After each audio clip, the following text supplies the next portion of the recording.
10টি পাপ 10টি অপরাধের কথা আজ আমরা জানবো ইনশাআল্লাহ। যেই গুনাহগুলোর সাজা শুধু আখিরাতেই দেওয়া হবে না, আল্লাহ রাব্বুল আলামিন নগদে দুনিয়াতে ওই পাপিষ্ঠকে বুঝিয়ে দিবেন। ওই পাপের শাস্তি দুনিয়াতেও তাকে পেতে হবে, আখিরাতেরটা তো থাকবেই। মুহতারাম হাজরিন, আজ আমরা যে বিষয়ে সামান্য কিছু কথা আরজ করব ইনশাআল্লাহ, এরপর কিছু প্রশ্ন উত্তরে আমরা চলে যাব। আল্লাহ রাব্বুল আলামিন তার আনুগত্য এবং তার নির্দেশ মানার মধ্যে বিশ্ব মানবতার মুক্তি এবং শান্তির ব্যবস্থা রেখেছেন।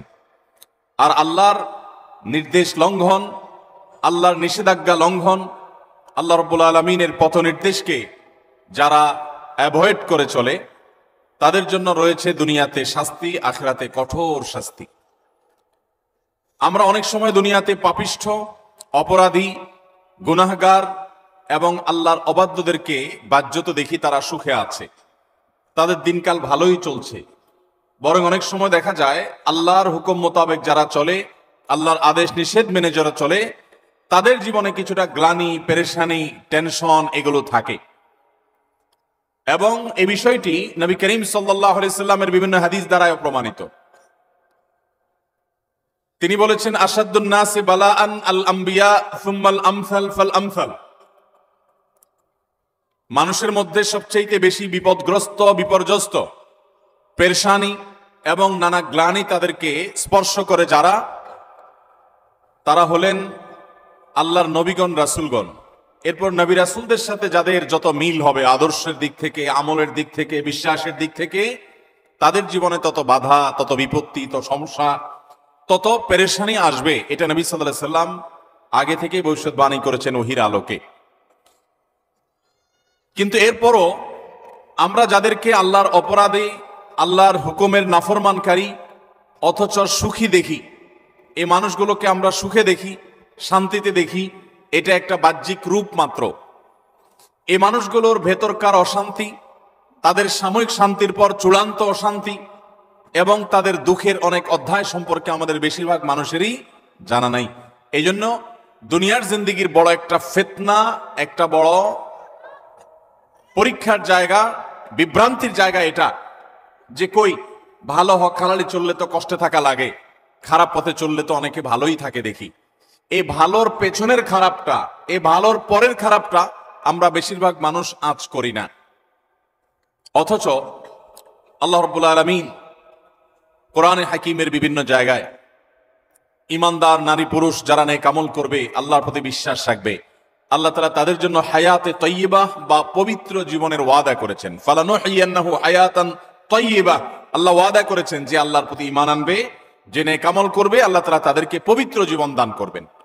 মুহতারাম হাজরিন, এই পবিত্র জীবন, এই পবিত্র জীবনের শান্তি এবং সুখ, এটা বাইরে থেকে অনেক সময় উপলব্ধি করা যায় না, বোঝা যায় না। আল্লাহ রাব্বুল আলামিন সেই প্রকৃত সুখ, প্রকৃত প্রশান্তি আল্লাহর নেয়ামত দিয়ে আমাদের সবাইকে ধন্য করুন। মুহতারাম হাজরিন, প্রতিটা অপরাধ, প্রতিটা পাপ, এটা করার পর বান্দা যদি তওবা করে ফিরে না আসে, এটার জন্য তাকে প্রায়শ্চিত্ত করতে হবে আখিরাতে। ব্যাপারে কোনো সন্দেহ আছে? যত গুনাহ আমরা করব, আল্লাহ কোরআনে বলেছেন, ওয়ামান ইয়ামাল মিসকালা যাররাতিন শাররান, যদি কেউ যাররা পরিমাণ কোনো খারাপ কাজ করে, যেটাকে হয়তো খুব তুচ্ছ মানুষ মনে করছে, ছোট মনে করছে, খুব সাধারণ কোনো পাপ অপরাধ মনে করছে, এমন কোনো বড় অপরাধ মনে করছে না, আল্লাহ রাব্বুল আলামিন বলেছেন ইয়ারাহু, প্রতিটা পাপ সেটা যত ছোট হোক, এটার পরিণতি তাকে ভোগ করতেই হবে, তার পরিণাম তাকে দেখতেই হবে, এর কোনো গত্যান্তর নেই। তবে যদি সে আল্লাহর কাছে তওবা করে, তওবায়ে নাসুহা করে, ইস্তিগফার করে, তার কৃতকর্মের জন্য লজ্জিত হয়ে সে সরে আসে এবং আল্লাহর কাছে মাফ চায়, তাহলে ভিন্ন কথা, আল্লাহ তাআলা তাকে মাফ করবেন। এছাড়া ছোট বড় প্রতিটা পাপের পরিণাম মানুষকে ভোগ করতে হবে আখিরাতে। মুহতারাম হাজরিন, এর মধ্যে কিছু অপরাধ আছে, কিছু পাপ আছে, কিছু গুনাহ আছে, যেই গুনাহগুলোর সাজা শুধু আখিরাতেই দেওয়া হবে না, আল্লাহ রাব্বুল আলামিন নগদে দুনিয়াতে ওই পাপিষ্ঠকে বুঝিয়ে দিবেন। ওই পাপের শাস্তি দুনিয়াতেও তাকে পেতে হবে, আখিরাতেরটা তো থাকবেই। এরকম কিছু পাপ এবং অপরাধ কোরআন এবং হাদিসে বর্ণিত হয়েছে। এরকম 10টি পাপ, 10টি অপরাধের কথা আজ আমরা জানবো ইনশাআল্লাহ। এর ভিতরে সর্বপ্রথম যেই অপরাধ করার শাস্তি শুধু আখেরাতে দেওয়া হবে না, আখেরাতের শাস্তি তো দেওয়া হবেই, দুনিয়াতেই আল্লাহ তাআলা ওই অপরাধীকে এই অপরাধের শাস্তি দিবেন, দিয়ে ছাড়বেন। এর মধ্যে প্রথম যে অপরাধের কথা বলতে চাই তা হলো মা বাবার অবাধ্যতা, মা বাবার নাফরমানি, মা বাবার সাথে বেয়াদবি করা, তাদের অসম্মান অশ্রদ্ধা করা, তাদের অধিকার নষ্ট করা, খর্ব করা। এটা এমন একটা অপরাধ, এই অপরাধের শাস্তি আল্লাহ শুধু আখেরাতে দিবেন তা নয়, ওই নরাধমকে, মা বাবার অবাধ্য এবং নাফরমান সন্তানকে আল্লাহ তাআলা দুনিয়াতে তার এই পাপের প্রায়শ্চিত্ত ভোগ করানো ছাড়া মৃত্যু দিবেন না। এ বিষয়ে মুস্তাদরাক হাকিমের বর্ণিত একটি হাদিস আছে, নবী আলাইহিস সালাম বলেছেন, বাবানি মুআজ্জালানি উকুবাতুহুমা ফিদ দুনিয়া আল বাগয়ু ওয়া উকুকুল ওয়ালিদাইন। মা বাবার নাফরমানি এর শাস্তি দুনিয়াতে নগদ দেওয়া হবে, আখিরাতটা তো আছেই। সেটা কখনো কখনো হতে পারে তার অবাধ্য সন্তানকে দিয়ে তাকে আল্লাহ তাআলা শাস্তি দিবেন, সেটা যেমন হতে পারে। আবার এমনও হতে পারে তার সন্তান নেই, কিন্তু সন্তানরা অবাধ্য না, আল্লাহ তাআলা তাকে অন্যভাবে অপমান অপদস্থ করে, লাঞ্ছনা দিয়ে, কষ্ট দিয়ে, তার থেকে নেয়ামত ছিনিয়ে নিয়ে কোনো না কোনো ভাবে আল্লাহ তাআলা তাকে শাস্তি দিবেনই দিবেন। তবে হ্যাঁ, যেই কোনো অপরাধের পর যদি কোনো মানুষ আল্লাহর কাছে তওবায়ে নাসুহা করে, খাঁটি অন্তরে তওবা করে, লজ্জিত হয়, মাফ চায়, ফিরে আসে, তার কথা ভিন্ন, আল্লাহ তাআলা তাকে মাফ করবেন। কারোর যদি বাবা মা দুনিয়াতে বেঁচে থাকেন আর বাবা মার প্রতি তার কখনো অশ্রদ্ধা হয়, অসম্মান হয়, বেয়াদবি হয়, তাহলে সেটার প্রায়শ্চিত্ত হলো বাবা মার কাছে মাফ চাওয়া, চোখের পানি ফেলে দিয়ে। যতক্ষণ পর্যন্ত অন্তর থেকে তারা ক্লিয়ারেন্স না দিবেন যে ঠিক আছে তোমার ব্যাপারে আর কোনো দুঃখ আমার অন্তরে নেই, ততক্ষণ পর্যন্ত মা বাবার কাছে ক্ষমা চাইতে থাকা, এটা হলো এই অপরাধের তওবা। এখানে শুধু মুখে আস্তাগফিরুল্লাহ বললে কখনো তওবা হবে না, বরং মা বাবার কাছে মাপ চাইতে হবে।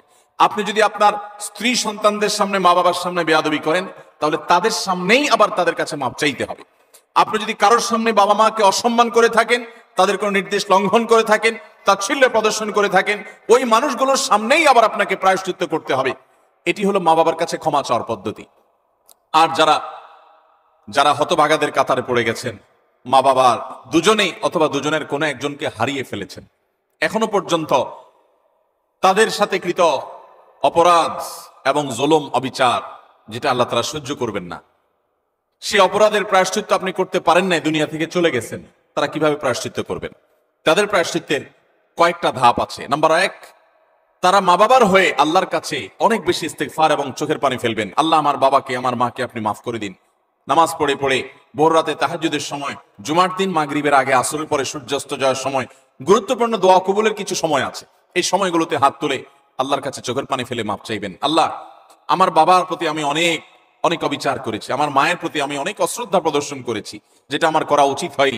আল্লাহ তাআলা কোরআনে কারীমে তার ইবাদতের নির্দেশের পরেই যার কথা বলেছেন তিনি হলেন মা বাবা। রিদার রাব্বি ফি রিদাল ওয়ালিদাইন ওয়া সাখাতুর রাব্বি ফি সাখাতিল ওয়ালিদাইন। নবীজি সাল্লাল্লাহু আলাইহি সাল্লাম বলেছেন, কারোর মা বাবা যদি তার উপর সন্তুষ্ট থাকে তো আল্লাহ তার উপর সন্তুষ্ট, আর মা বাবা যদি অসন্তুষ্ট তো আল্লাহ তার উপর অসন্তুষ্ট। মা বাবা হলো মানুষের জান্নাতের দুয়ার, এটাকে ঠিক রাখলে মানুষের জন্য জান্নাতের পথ সুগম হয়। মোহতারাম হাজরিন, এই জন্য কোন ইমানদার যদি তার মা বাবাকে হারিয়ে ফেলেন, দুজনের কোনো একজন চলে যান, এটা বড় দুর্ভাগ্যের কথা যে জীবদ্দশায় মাপ চাওয়া হয় নাই। প্রায়শ্চিত্ত করার জন্য প্রথম কাজ হলো মা বাবার হয়ে অনেক বেশি বেশি ইস্তিগফার করা, ক্ষমা প্রার্থনা করা, তাদের হয়ে আল্লাহর কাছে আপিল করা, দোয়া করা, আল্লাহ তাদেরকে মাফ করে দিন। এই কাজটি অনেক বেশি পরিমাণে করতে থাকা, দিল থেকে করতে থাকা এক।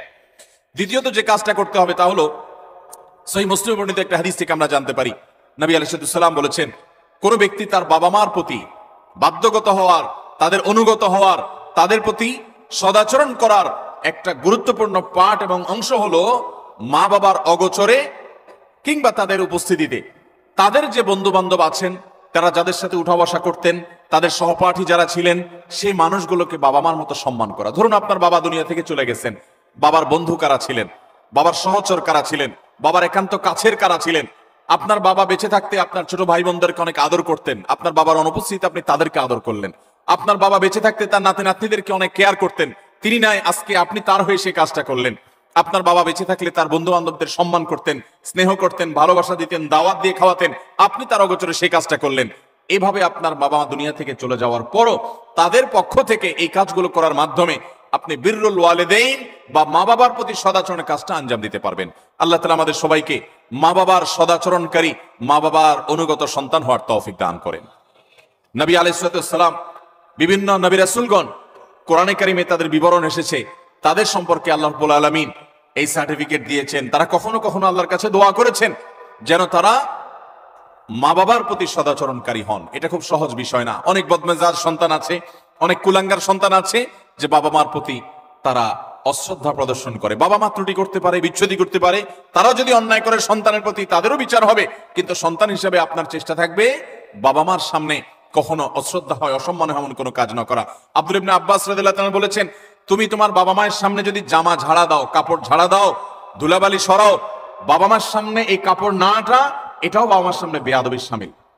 আল্লাহর জমিনে কারোর সামনে যদি তুমি সবচেয়ে বেশি কাচুমুচু করতে হয়, সে হলো তোমার বাবা মা। তোমার সবচেয়ে বেশি বিনয়ের হকদার যদি কেউ থাকে আল্লাহর জমিনে, তিনি হলেন তোমার বাবা মা। যার কথা তুমি অন্ধের মতো মানবে, কোরআন হাদিসের খেলাফ না হলে, তিনি হলেন তোমার বাবা মা। এই জায়গাটা আর কারোর জন্য হতে পারে না। অথচ আজকাল বেশিরভাগ যুবক, বেশিরভাগ কিশোরদেরকে দেখবেন যে আল্লাহর জমিনে যার চাইতে সবচেয়ে বেশি, যার সঙ্গে সবচেয়ে বেশি ঝাড়ি মেরে কথা বলা যায়, তারা মনে করে তিনি হলেন কে? মা। সবচেয়ে বেশি ঝাড়ি যাকে দিয়ে আমাদের আজকাল কিশোররা, যুবকরা কথা বলে, তিনি হলেন কে? হতভাগা মা। আল্লাহ রাব্বুল আলামিন আমাদেরকে মানুষ হওয়ার তৌফিক দান করুন, মুসলমান হওয়ার তৌফিক দান করুন। মা বাবার মর্ম ততক্ষণ পর্যন্ত মানুষ বুঝে না যতক্ষণ পর্যন্ত সে বাবা মা না হয়েছে। আল্লাহ তাআলা আমাদেরকে বাবা মার কদর করার তৌফিক দান করুন। তাহলে এক নম্বরের অপরাধ পেলাম আমরা, বাবা মার প্রতি যদি কেউ অবজ্ঞা করে, অশ্রদ্ধা করে, অসম্মান করে, তাদের কথা না মেনে চলে, লঙ্ঘন করে, হ্যাঁ, তারা কোনো অন্যায় কথা বললে সেটা মানা যাবে না, ন্যায়সঙ্গত কথা বললে সেটা মানতে হবে। এই ক্ষেত্রে যদি কেউ ত্রুটি করে, বিচ্যুতি করে, বাবা মার অবাধ্য হয়, তার এই শাস্তি আল্লাহ শুধু আখিরাতেই দিবেন তা নয়, দুনিয়াতে তাকে এর জন্য প্রায়শ্চিত্ত ভোগ করতে হবে। তবে যদি সে মাফ চেয়ে এটাকে সুরাহা করে ফেলে এবং এটা ক্ষমা চেয়ে নেয়, তাহলে আল্লাহ তাআলা আশা করা যায় মাফ করবেন। নাম্বার 2, কারোর প্রতি জুলুম, কারোর প্রতি অবিচার, গায়ের জোর খাটানো, মাস্তানি গুন্ডামি করা, প্রভাব প্রতিপত্তি দেখানো, যে কাউকে দুর্বল পেয়ে তার উপরে চড়াও হওয়া, কাউকে ঠেকিয়ে ঠকিয়ে নিজের কাজ সিদ্ধ করা, এই মানুষের প্রতি জুলুম, অবিচার, এটার শাস্তি আল্লাহ তাআলা দুনিয়াতে দেন। পৃথিবীর ইতিহাসে এমন একজন জালেম দেখাতে পারবেন না যে জালেম জুলুম করেছে আর তার প্রায়শ্চিত্ত তাকে দুনিয়াতে পেতে হয়নি। পৃথিবীর ইতিহাসের সর্বপ্রথম জালেম, মানব সভ্যতার, মানব ইতিহাসের সর্বপ্রথম জালেম ছিল কাবিল, আদম আলাইহিস সালামের ছেলে কাবিল। সে জুলুম করেছে নিজের আপন ভাই হাবিলের প্রতি। আল্লাহ তাআলা তার মুখ উন্মোচন করে দিয়েছেন, তাকে অপমান অপদস্থ করেছেন, তার এই কুকর্ম আল্লাহ তাআলা ফাঁস করে দিয়েছেন। এটি ছিল আল্লাহর পক্ষ থেকে তার জন্য দুনিয়ার শাস্তি, আখিরাতের শাস্তি তো আছেই। পৃথিবীর ইতিহাসে বহু জালেম গিয়েছে, নমরুদ জুলুম করেছে, আবু জাহাল জুলুম করেছে, উতবা সাহেবা জুলুম করেছে, অনেক পরাশক্তি জুলুম করেছে। আল্লাহ তাআলা তাদের প্রত্যেককে অপদস্থ করেছেন, অপমান করেছেন, তাদের মুখ উন্মোচন করেছেন, তাদের শাস্তি দিয়েছেন। তবে আল্লাহ ছাড় দেন, আল্লাহ ছাড় দেন। আল্লাহ বলেছেন ইন্নামা নুমলি লাহুম, আমি ছাড় দিয়ে রাখি, ইন্না কাইদি মাতিন। ছাড় দেওয়ার পরে যখন ধরি, সে ধরাটা বড় শক্ত, সেটা থেকে বাঁচার কোনো উপায় থাকে? জুলুম এমন অপরাধ, কোন মুসলমান যদি কোনো হিন্দুর প্রতি জুলুম করে, কোন নামাজি মানুষ যদি কোনো বেনামাজির প্রতি জুলুম করে, কোন ধার্মিক মানুষ যদি কোনো অধার্মিক মানুষের প্রতি জুলুম করে, তারপরও আল্লাহ তাআলার সাহায্য ওই মাজলুমের প্রতি থাকে, হোক সে অমুসলিম, হোক সে অন্য ধর্মের মানুষ। কারণ জুলুমকে আল্লাহ কখনো সহ্য করেন। ভাইরা আমার, পশু পাখি তাদের কোনো জান্নাতও নাই, জাহান্নামও নাই। পশু পাখির কোনো জান্নাত জাহান্নাম আছে? তাদের কোনো ইবাদত বন্দেগী আছে? আল্লাহ তাআলা কিয়ামতের দিন গরু ছাগলকে জিজ্ঞাসা করবেন, তোমার যৌবনকাল কিভাবে কাটাইছো? ঘাস খায় কাটছো নাকি শুয়ে শুয়ে কাটছো? আল্লাহ জিজ্ঞাসা করবেন। জিজ্ঞাসাবাদ হবে মানুষের এবং জিনের। পশু পাখির কোন জিজ্ঞাসাবাদ হবে? পশু পাখির আল্লাহ জিজ্ঞাসা করবেন ঘাস বেশি খাইছো কিনা, অপচয় করছো কিনা। তোমার মালিক তোমাকে ঘাস খাইতে দিছে, অর্ধেক খাইছো আর অর্ধেক ফালাইছো, অপচয় করছো, জবাব দাও। এরকম কোন কথা আছে হাদিস কোরআনে? নাই। তাদের কোনো বিচার নাই। কিন্তু জুলুম এমন অপরাধ, পশু পাখি পর্যন্ত একজন আরেকজনের প্রতি জুলুম করে। একটা গরু অন্য গরুটার উপরে চড়াও হয়ে তাকে আক্রমণ করে রক্তাক্ত করে ফেলেছে, গায়ের জোর ছিল। একটা ছাগল শিং ছিল, আর একটা শিং ছিল না, যার শিং ছিল সে শিং দিয়ে গুতগুতি করে অন্য আরেকটা ছাগলকে আহত করেছে, আঘাতপ্রাপ্ত করেছে। একটা মোরগ অন্য মোরগের প্রতি অবিচার করেছে। নবী করিম সাল্লাল্লাহু আলাইহি সাল্লামের সুস্পষ্ট হাদিস পাওয়া যায়, কিয়ামতের ময়দানে এই পশুগুলোকে আল্লাহ তাআলা মাটি হওয়া থেকে আবার পুনরায় সৃষ্টি করবেন। এবং দুনিয়াতে যে যার প্রতি অবিচার করেছে সেই অবিচারের বিচার আল্লাহ করবেন, যে এখন তুমি যে দুর্বল ছিল সে সবল যে তার প্রতি জুলুম করেছে তার প্রায়শ্চিত্ত স্বরূপ তাকে সে গুঁতো মারবে এবং এর শাস্তি পাবে। এরপর আল্লাহ বলবেন কুনু তুরাবা, তোমরা আবার মাটি হয়ে যাও, আবার তারা মাটির সাথে মিশে যাবে। অর্থাৎ তাদের কোনো বিচার নেই। কিন্তু পশু পাখিও যদি একে অন্যের প্রতি জুলুম করে আল্লাহ রাব্বুল ইজ্জত তার বিচার কিয়ামতের ময়দানে করবেন। তাহলে মানুষের জুলুম এটা কত জঘন্য হতে পারে, কত ভয়াবহ হতে পারে। কোরআনে কারিমে আল্লাহ তাআলা বলেছেন ওমা রাব্বুকা বিযাল্লামিল লিল আবিদ, তোমার রব আল্লাহ তিনি বান্দার প্রতি কোনো জুলুম করেন না। আল্লাহ হাদিসে কুদসিতে বলেছেন ইন্নী হারামতু যুলমা আলা নাফসি, আমি আল্লাহ বলেছেন তিনি আল্লাহ, তিনি তার নিজের প্রতি নিজে জুলুমকে হারাম করে দিয়েছেন। আল্লাহর উপরে কোনো হালাল হারাম করার কেউ আছে? হালাল হারাম করবে তো তিনি, যিনি মহান সৃষ্টিকর্তা, তিনি নিজে সৃষ্টিকর্তা, তাকে আবার হালাল হারাম বাতাবে কে? তার জন্য কোনো বিধিনিষেধ তো থাকার কথা নয়, কিন্তু তিনি নিজের প্রতি নিজে এটা আরোপ করেছেন যে আমি জুলুমকে আমার উপরে হারাম করে দিয়েছি। আজ সমাজের চতুর্দিকে তাকালে দেখবেন এই ভয়াবহ অপরাধ। আমরা অনেকে নামাজ কালাম পড়ছি, মুখে হয়তো দাঁড়িয়েও আছে, আমি হয়তো নিজেকে মুসলমান দাবিও করছি, আমি হয়তো তাসবিহ তিলাওয়াতও করছি, অথচ আমি একজন রিকশাওয়ালাকে দুর্বল পেয়ে জুলুম করছি, আমি হয়তো অধীনস্থ কর্মচারীকে দুর্বল পেয়ে জুলুম করছি, আমি হয়তো আমার চাইতে আরেকজন একটু কম ক্ষমতা সম্পন্ন তাকে পেয়ে আমি চড়াও হচ্ছি, আমি হয়তো আমার মালিক অনুপস্থিত আছে এই দুর্বলতা আমি তার সম্পদের প্রতি জুলুম করছি, তার কাজ ফাঁকি দিয়ে জুলুম করছি। এভাবে চতুর্দিকে দেখবেন জুলুমের এক মহোৎসব চলছে। আল্লাহ রাব্বুল আলামিন কোরআনে কারিমে পরিষ্কার ভাবে জানিয়েছেন যে জুলুম যদি কেউ করে, এই জুলুম চুল পরিমাণও যদি করা হয় এর বিচার আল্লাহ তাআলা করবেন। আখিরাতে শুধু বিচার হবে তা নয়, আমরা যে হাদিসটি আবু দাউদ এবং তিরমিজিতে পাই সেই হাদিস নবী সাল্লাল্লাহু আলাইহি ওয়াসাল্লাম বলেছেন মা মিন যামবিন আজদারু আন ইউআজ্জিলাল্লাহু লিসাহিবিহি আল উকুবা ফিদ দুনিয়া মা মা ইয়াদখিরুহু ফিল আখিরাহ মিসলাল বাগয়ি ওয়া কাতিআতির রাহম।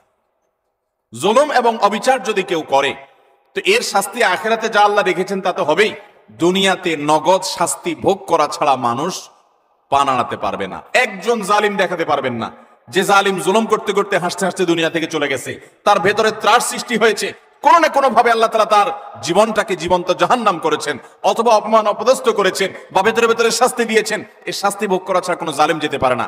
এজন্য ভাইরা আমার, কারোর প্রতি যদি জুলুম হয়, বিশেষ করে আমাদের তরুণ বন্ধুদেরকে আমরা বলি যে কয়েকজন বন্ধু যখন একসাথ হন শরীরের মধ্যে একটা ভাবসাব চলে আসে। কয়েকজন কলেজে পড়ুয়া বন্ধু, আজকাল কলেজে পড়া লাগে না, এখন কিশোর গ্যাং বাইর হইছে, পুস্কে পুস্কে 4-5 জন একসাথে হয়ে গেলেই মাস্তান হয়ে যায়, ঠিক না ভাই? ঠিক। 4-5 জন একসাথে হলে শরীরে একটা ভাবসাব চলে আসে। একা একা যদি চায়ের দোকানে যান তো আস্তে করে খুব নরম সুরে বলেন মামু এক কাপ চা দেন। আর যখন 4-5 জন 6-7 জন একসাথে যান তো শরীরে ভাব চলে আসে। একবারে বেশি 2বার যদি ডাকা লাগে ওই টি বয়কে, ওই কর্মচারী বেচারাকে, তখন তার দিকে তেড়ে যান, শক্ত কথা বলেন, জোরে আওয়াজ করেন, ভাবখানা এমন যে আপনি কি হুনরু হয়ে গেছেন। গাড়িতে উঠেছেন, বাসে উঠেছেন, কয়েকজন মিলে উঠেছেন, তো মনে হচ্ছে যে কিছু একটা বাসে উঠে গেছে, কোন একটা হাইওয়ান জন্তু উঠে গেছে, এরকম একটা ভাব চক্কর, ঠিক না ভাই? ঠিক। ভাইরা আমার, কয়েকজন মিলে শক্ত আছেন, একজন রিক্সাওয়ালা হয়তো 10 টাকার জায়গায় 15 টাকা চাইছে, 1 টাকাও দিলেন না, পুরো টাকা না দিয়ে চলে গেছেন, বেচারা ফেলফেল করে চেয়ে আছে, কিছু বলার ক্ষমতা নাই। মনে রাখবেন এর সবগুলো আল্লাহর খাতায় লেখা হচ্ছে। একটি পাপ এমন নাই, একটি জুলুম নাই যে জুলুম আল্লাহর খাতায় লেখা হচ্ছে না। নবী করিম সাল্লাল্লাহু আলাইহি ওয়াসাল্লাম সেজন্য বলেছেন সেদিন আসার আগে নিজেদের এই সকল মামলাগুলোকে নিষ্পত্তি করে ফেলো, মানুষের অধিকারগুলো দিয়ে ফেলো, যাদের প্রতি জুলুম করেছো মাপ চেয়ে সেগুলোকে ক্ষমা চেয়ে সবগুলোকে চূড়ান্তভাবে নিষ্পত্তি করে ফেলো। যেদিন এগুলোর বিচার যখন আল্লাহ শুরু করবেন তখন কাউকে ছাড় দিবেন না। নবী সাল্লাল্লাহু আলাইহি ওয়াসাল্লাম বলেছেন আতাদরুনা মানিল মুফলিস, তোমরা কি জানো সবচেয়ে বড় ভিখারি কে, অভাবীকে? সাহাবীরা বলেছেন আল মুফলিসু ফিনা মান লা দিনারাহু ওয়া লা দিরহামা, হে আল্লাহর রাসূল আমাদের মধ্যে যার টাকা পয়সা নাই সেই তো অভাবী, আমরা জানি। নবীজি সাল্লাল্লাহু আলাইহি ওয়াসাল্লাম বলেছেন আরে সে অভাবী, আসল অভাবী না। আসল অভাবীর পরিচয় তাহলে শুনো। একটা লোক দুনিয়াতে অনেক কোরআন তেলাওয়াত করেছে, অনেক তাসবিহ জপেছে, অনেক হজ উমরা করেছে, অনেক বেশি ইবাদত বন্দেগী করেছে, অনেক নফল নামাজ পড়েছে, নফল রোজা রেখেছে, অনেক দান সাদেকা করেছে, অনেক ভালো কথা মানুষকে শুনিয়েছে, অনেক মাহফিলে সে গিয়েছে, অনেক ভালো কাজে সহযোগিতা করেছে, হাজী সাহেব গাজী সাহেব হয়েছে, সবই ঠিক আছে। কিন্তু এত বিশাল পরিমাণ আমলের পাহাড় নিয়ে আল্লাহর কাছে তিনি হাজির হয়েছেন, তার আশা এত আমল করে আসছি জান্নাত আমার ঠেকাবে কে? কিন্তু দেখা গেল দুনিয়াতে তার জীবদ্দশায়, কৈশোর বয়সে, যৌবনে, প্রাপ্ত বয়স্কে, বৃদ্ধ বয়স্কে, বিভিন্ন পর্যায়ে এসে সে কখনো কাউ প্রতি অত্যাচার করেছে, অবিচার করেছে, কাউকে ঘাট ধাক্কা দিয়েছে, কাউকে একটা ঘুষি দিয়েছে, কাউকে একটা গালি দিয়েছে, কাউকে প্রতি অবিচার করেছে, কারোর প্রতি জুলুম করেছে, কখনো কাজের বুয়ার প্রতি করেছে, কখনো ড্রাইভারের প্রতি করেছে, কখনো অধীনস্থের প্রতি করেছে, কখনো আপন ভাইয়ের প্রতি করেছে, কখনো আপন বোনের প্রতি করেছে, কখনো নিজের স্ত্রীর প্রতি করেছে, কখনো হয়তো সন্তানের প্রতি করেছে, নানামুখী মানুষের প্রতি জুলুম করেছে। এই জুলুমগুলোর যাদের প্রতি করা হয়েছে, কিয়ামতের ময়দানে এই লোক যখন আমলের পাহাড় নিয়ে জান্নাতে যাওয়ার জন্য মোছে তাও দিবে, সমস্ত পাওনাদার হাজির হয়ে আল্লাহর কাছে বলবে, আল্লাহ, এই ব্যক্তি যে আজ জান্নাতে যাওয়ার জন্য প্রস্তুতি গ্রহণ করছে, এই লোক সে আমাদের অধিকার নষ্ট করেছে, আমাকে একটি আঘাত করেছে, আমি দুর্বল ছিলাম, হয়তো রিকশাওয়ালা, কিছু বলতে পারি নাই, আপনি তো আহকামুল হাকিমিন, আজ বিচার দিবসেতে বিচার হবে, দুনিয়াতে আমি বিচার পাই নাই, আজকে আমি বিচার চাই। আল্লাহ তাআলা তখন ওই ব্যক্তিকে আল্লাহ রাব্বুল আলামিন তখন বলবেন, এখন বিচার হলো, তুমি যে আমলের পাহাড় নিয়ে এসেছো সেখান থেকে কিছু আমল সওয়াব তাকে দিয়ে দাও, কিছু সওয়াব তাকে দিয়ে দাও, তোমার কাজের প্রায়শ্চিত্ত হবে। তাকে আল্লাহ তাআলা বিদায় করবেন, নিষ্পত্তি করবেন, আরেকজন হাজির। এভাবে একে একে যত পাওনাদার তার কাছে হবে, সমস্ত পাওনাদারদের পাওনা দিতে দিতে তার আমল যা নিয়ে এসেছে এই আমলের সকল সওয়াব ফুরিয়ে যাবে, শেষ। কিন্তু পাওনাদার তখনও আছে। এবার পাওনাদারদের পাওনা নিষ্পত্তি করবার জন্য আল্লাহ তাআলা পাওনাদারদের পাপের বোঝা তার মাথায় একটু একটু করে, তার অপরাধের অনুপাত হারে আল্লাহ তাআলা দিতে দিতে পাপের বোঝা মাথায় নিয়ে, আমল তো সওয়াব তো এর আগেই শেষ পাওনাদারকে দিয়ে, এবার পাওনাদারদের পাপে সে জাহান্নামে নিক্ষিপ্ত হবে। নবী সাল্লাল্লাহু আলাইহি ওয়াসাল্লাম বলেছেন, ওই লোকের মতো ভিখারি, তার মতো অসহায়, তার মতো অভাবী, তার মতো কপাল পোড়া আল্লাহর জমিনে আর কেউ হবে না। সেই অভাব যেন আমাদের না হয়। এজন্য ভাইরা আমার, দুনিয়ার জীবনে আমার কারোর প্রতি যেন কোনো জুলুম না হয়, কোনো অবিচার না হয়, গায়ের জোর যেন আমি না দেখাই। আল্লাহ যেন আমাকে মনুষ্যত্ব এটা যেন আমার মধ্যে অর্জন করতে পারে। বিশেষ করে তরুণ এবং কিশোর বন্ধুরা, বয়সের কিছু পাগলামো আছে, বয়সের কারণে শরীরে কিছু গরম ভাব আসে, খবরদার, কারোর প্রতি যদি কখনো রাগ করেও ফেলেন, অবিচার করেও ফেলেন, শয়তানের প্ররোচনায় পড়ে সাথে সাথে তার কাছে মাপ চেয়ে নেবেন, নিষ্পত্তি করে ফেলবেন, এটা রেখে দিবেন না, কারণ আল্লাহর খাতায় প্রত্যেকটা অপরাধ লিপিবদ্ধ হবে। এটা তো আখিরাতের কথা। আজ আমরা যেটি বলছি তা হলো, নবী করিম সাল্লাল্লাহু আলাইহি ওয়াসাল্লাম বলেছেন, আখিরাতের যে শাস্তির কথাটা তো আছেই, কিন্তু কারোর প্রতি যদি কেউ জুলুম করে, দুনিয়াতে আল্লাহ রাব্বুল আলামিন তাকে সেই জুলুমের শাস্তি প্রায়শ্চিত্ত তাকে দিবেন, এর মুখোমুখি তাকে হতেই হবে। আল্লাহ তাআলা আমাদেরকে জুলুমের মতো এই পাপ অপরাধ থেকে বেঁচে থাকার তৌফিক দান করুন। 3 এবং 4 এবং 5 এই তিনটি আরেকটি হাদিসে আসছে। 3 নম্বর হলো আত্মীয়তার সম্পর্ক ছিন্ন করা, 4 নম্বর হলো কথায় কথায় মিথ্যা কথা বলা, এবং 5 নম্বর হলো আমানতের খেয়ানত করা। কেউ টাকা রেখেছে, আপনি মেরে দিলেন, কারোর কাছ থেকে বাকি নিয়েছেন, আর ওই লোকের চেহারাও মারলেন না, সামনেও গেলেন না, কারোর কাছ থেকে হাওলাত নিয়েছেন, এরপর তার মোবাইল নাম্বারই ব্লক করে ফেললেন। কেউ আপনাকে কোনো কথা বলছে কারোর কাছে না বলতে, আপনি সবার কাছে বলে বেড়ালেন, কারোর কোনো গোপন তথ্য আছে, এটা ফাঁস করে দিলেন। এরকম যত প্রকার আমানতের খেয়ানত আছে, এই সবগুলোর কারণে আল্লাহ তাআলা দুনিয়াতে নগদ শাস্তি দিবেন। তাহলে 3 নম্বর হলো আত্মীয়তার সম্পর্ক ছিন্ন করা, 4 নম্বর হলো মিথ্যা, 5 নম্বর হলো খেয়ানত, আমানত নষ্ট করা। এই কয়েকটা পয়েন্ট একসাথে তাবরানীতে বর্ণিত হয়েছে। নবী সাল্লাল্লাহু আলাইহি ওয়াসাল্লাম বলেছেন যে কয়েকটা অপরাধ আছে, এগুলোর শাস্তি আখিরাতে হওয়ার পাশাপাশি দুনিয়াতে হওয়াটা অধিকতর উপযুক্ত হবেই হবে, এর কোনো বিকল্প নাই, ব্যর্থ নাই, আল্লাহ তাআলা এটি করবেনই। তার ভিতরে একটা হলো আত্মীয়তার সম্পর্ক ছিন্ন করা। অনেক মানুষ আছেন, নিজের আপন ভাইয়ের সাথে সম্পর্ক ভালো নাই, বোনের সাথে সম্পর্ক ভালো নাই, কোনো যুক্তি খাটবে না। আপনার ভাই খারাপ, এই যুক্তি দিবেন, বোন খারাপ, সে যুক্তি দিবেন, এই যুক্তি খাটবে না। সে খারাপ, আপনি তো খারাপ হবেন না, আপনাকে তো ভালো হতে হবে। আপনি নিজে থেকে তার প্রতি সদাচরণ করার চেষ্টা করবেন, আপনি তার সাথে নিজে থেকে উইলিংলি মিশতে যাবেন, তার কল্যাণ চাইবেন, তার জন্য দোয়া করবেন। হ্যাঁ, তার সাথে মিশতে গেলে সে ক্ষতি করে, সে মামলা মোকদ্দমা করে, সে শত্রুতা করে, তাহলে ভিন্ন কথা, আপনি জান বাঁচানোর জন্য দূরে থাকতে পারবেন। কিন্তু আত্মীয়তার সম্পর্ক রক্ষা করা সুন্নত না নফল? আত্মীয়তার সম্পর্ক রক্ষা করা কি নফল কাজ না সুন্নত কাজ? ফরজ। 5 ওয়াক্ত নামাজ পড়া যেরকম ফরজ, রমজানের রোজা রাখা যেরকম ফরজ, আত্মীয়তার সম্পর্ক রক্ষা করাটাও কি? অনেক মুসলমান এটা জানেন না। আপনার ভাই বোন, তার সাথে আপনার সুসম্পর্ক বজায় রাখতে হবে। আত্মীয়ের তালিকায় রক্ত সম্পর্কীয় যাদের সাথে আপনার ব্লাডের কানেকশন আছে, এই রক্ত সম্পর্কীয় আত্মীয়দের মধ্যে সবচেয়ে অবহেলিত আত্মীয়ের নাম হলো ফুফু। সবচেয়ে অবহেলিত আত্মীয়ের নাম কি? ফুফু। কজন বলতে পারবেন যে ফুফুর সাথে নিয়মিত যোগাযোগ করেন? যাদের ফুফু আছে কজন যোগাযোগ বলতে পারবেন? অল্প কয়েকটা হাত উঠছে।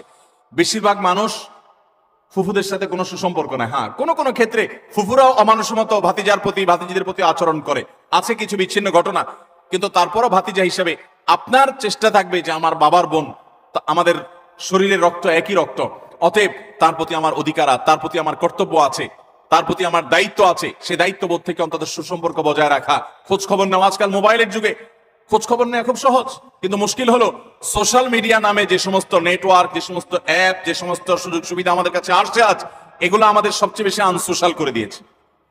এই সোশ্যাল মিডিয়া আমাদের এক একজনের 5,000 করে বন্ধু তালিকায় আছে, অনেকের এই 5,000 ফুল। 5,000 বন্ধুর হক আদায় করতে করতে নিজের রক্ত সম্পর্কে আত্মীয়দের সাথে 6 মাস একবার ফোনে কথা বলার টাইমও আমরা পাই না, ঠিক কিনা বলেন ভাইরা আমার? আপনার এই ফেক বন্ধু, কাগজে বন্ধু, ফেসবুকীয় বন্ধু, কোরআন এবং হাদিসের আলোকে এদের কোনো হক আপনার কাছে সে অর্থে, অথচ বন্ধু আপনার পোস্টে লাইক মারছে, আপনি পাল্টা লাইক না মানলে বন্ধু নাখোশ হয়ে যায়, এই জন্য ঘুরে ঘুরে তার ওয়ালে গিয়া লাইক মারা লাগে। বন্ধু আপনার পোস্টে কমেন্ট করছে, আপনি কমেন্ট না করলে, রিপ্লাই না দিলে সে নাখোশ হয়, জন্য রিপ্লাই দেওয়া লাগে। মেসেঞ্জারে নক করছে, রিপ্লাই দেওয়া লাগে। এই 5,000 এই সমস্ত কাগজে বন্ধু আর ফেসবুকে বন্ধুর হক আদায় করতে গিয়ে আসল আপন যারা, তাদেরকে আজকাল আমরা ভুলে গেছি। আল্লাহ তাআলা আমাদেরকে আত্মীয় স্বজনের হক আদায় করার তৌফিক দান করুন।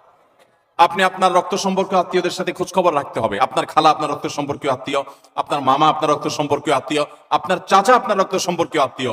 আমাদের সমাজে দেখবেন যে চাচা এবং ফুফু, তাদের সাথে একসাথে থাকার কারণে, জমি জমার ব্যাপার স্যাপার থাকার কারণে অনেক সময় বুঝের অমিল হয়, গন্ডগোল হয়, মামলা কদম পর্যন্ত জড়ায়, মনোমালিন্য হয়, কিন্তু তারপরও দিন শেষে তারা আপনার রক্ত সম্পর্কীয় আত্মীয়। আপনি একজন মুসলমান হিসেবে তাদের সাথে সম্পর্ক ছিন্ন কখনো করতে পারবেন না, কোনো যুক্তিতে না। হ্যাঁ, সে আপনার ক্ষতি করছে, বাধ্য হয়ে আপনি ছিন্ন করতে হচ্ছে বা দূরে থাকতে হচ্ছে, ভিন্ন কথা।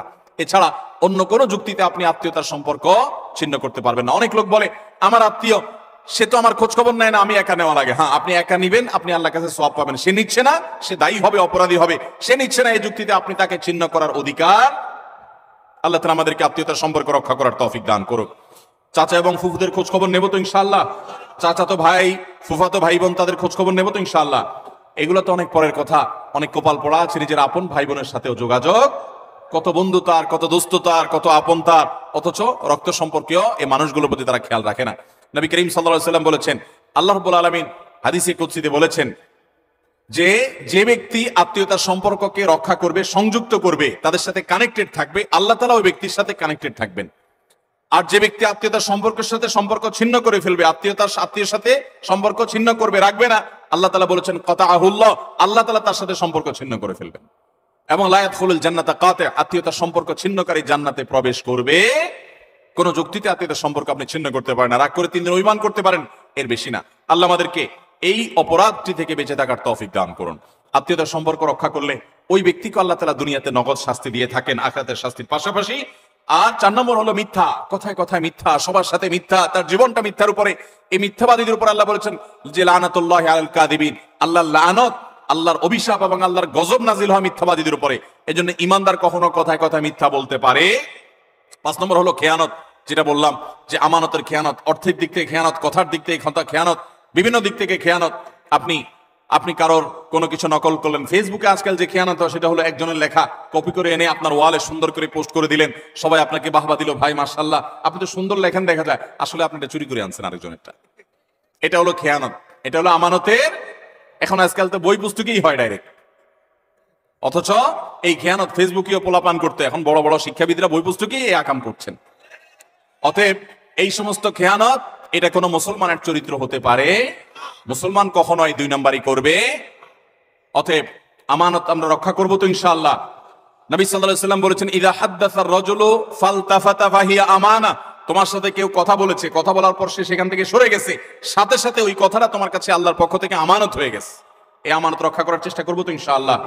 আপনার কাছে কেউ এখান থেকে কোনো কথা বলেছে, আপনার কাছে হোয়াটসঅ্যাপে একটা মেসেজ পাঠাইছে, কয়দিন পরপরই দেখবেন ফেসবুকে প্রায় সময় দেখবেন যে স্ক্রিনশট আউট হয়ে গেছে, হয় কি হয় না?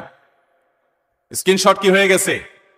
এটা প্রচার হয়ে গেছে। আপনার সাথে এখান থেকেও আলাপ করেছে, আপনি তার কোনো দুর্বল দিক পাইছেন, কোনো কারণে শত্রুতা উদ্ধার করা দরকার, আপনার সাথে সে একান্তের আলাপচারী থাকে, আপনি ফেসবুকে প্রচার করে দিলেন।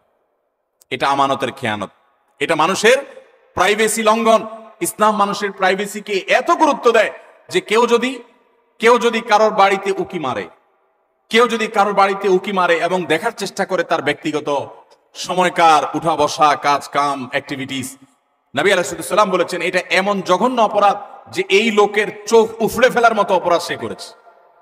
আজকাল দেখবেন প্রায় সময় অমুকের আইডি হ্যাক করেছে, অমুক আইডি হ্যাক করে সেখান থেকে তার ব্যক্তিগত সব তথ্য সে ফাঁস করেছে, এটা করেছে সেটা করেছে। কেউ কারোর মোবাইল ফাইলে ঘাটাঘাটি করে তার ব্যক্তিগত জিনিসপত্র ঘাটাঘাটি শুরু করে। এগুলো সবগুলো আমানতের খেয়ানত। আমাদের কথা, আমাদের কাজ, আমাদের টাকা, আমাদের পয়সা, লেনদেন সবকিছুতে আমানতদারিতা দেখাতে হবে। আমানতের খেয়ানত যারা করে, আপনি কাউকে আমানতের খেয়ানত করবেন, আল্লাহ তাআলা আপনাকে এই পরিস্থিতির মুখোমুখি করবেন। বিদায় এই ধরনের গুনাহ থেকে আমরা বেঁচে থাকবো ইনশাআল্লাহ। নাম্বার 6, কোন মুসলমানকে অপমান করা। আমাদের যুবকদের কাছে আজকাল সবচাইতে প্রিয়, সবচেয়ে পছন্দের পাপ হলো এটা।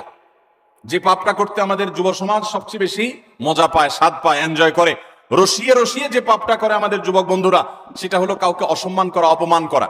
দেখবেন 2-4 জন বন্ধু মিলে আরেকজনকে নিয়ে টিজ করছে, আরেকজনকে নিয়ে উত্ত্যক্ত করছে, আরেকজনকে নিয়ে বাজে কথাবার্তা বলছে। এমনকি আপনার ইউনিভার্সিটিগুলোতে আমরা প্রায় সময় দেখি যে কি হয়ে থাকে, র্যাগিং এর শিকার হয় ছোট ভাইয়েরা, জুনিয়ররা, এবং এটাকে তারা মনে করছে তাদের অধিকার। মানুষ যখন অসভ্য হয়ে যায়, পশুদের মধ্যে এই কালচার নাই যে একে অন্যকে অপমান করে তারা এরকম অসভ্যের মতো আনন্দ উৎসব করে, এটা তাদের মধ্যে পর্যন্ত নেই। আল্লাহ তাআলা সেজন্য এই মানুষগুলো সম্পর্কে বলেছেন, উলাইকা কাল আনআমি বাল হুম আদাল। যাদের হিতাহিত জ্ঞান নাই, ভালো মন্দ পরখ করার মতো ক্ষমতা নাই, অন্যায় করে আবার সে উল্লাস করে, ফুর্তি করে, এই মানুষগুলো চতুষ্পদ জন্তুর চাইতে আরো খারাপ, কারণ চতুষ্পদ জন্তু এত খারাপ হতে পারে না। অতএব আমাদের যুবক বন্ধুরা, কোনোদিন কাউকে অপমান করে, কাউকে কষ্ট দিয়ে, কাউকে আঘাত করে, আসেন 4-5 বন্ধু একসাথে, এক বেচারা একা একা যাচ্ছে, তাকে নিয়ে হাসাহাসি করলেন, ঠাট্টা মশকরা করলেন, ইয়ারকি ফাজলামতি করলেন, তাকে অপমান করলেন, তাকে অপদস্থ করলেন, তাকে বেইজ্জত করলেন, অথচ এটা তার জন্য কষ্টের, এটা তার জন্য বেদনার, এটা তার জন্য যন্ত্রণার।